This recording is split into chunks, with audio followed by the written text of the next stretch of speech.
দেখছে আমাকে, চোখ দুখানে দিয়ে যেন আগুন বেরোচ্ছে। তারপর হঠাৎ এক নিমেষে কোথায় যেন মিলিয়ে গেল লোকটা। কথা বলার সময় হাঁপাচ্ছিল রতন। আমি হেসে ফেললাম।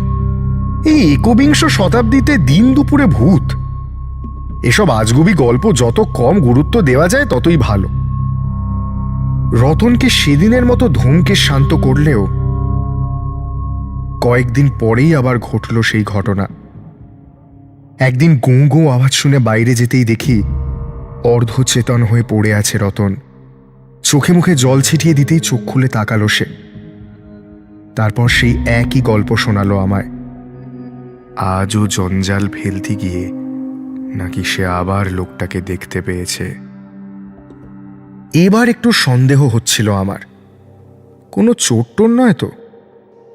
বাড়িতে দামি আসবাবপত্র রয়েছে বেশ কিছু,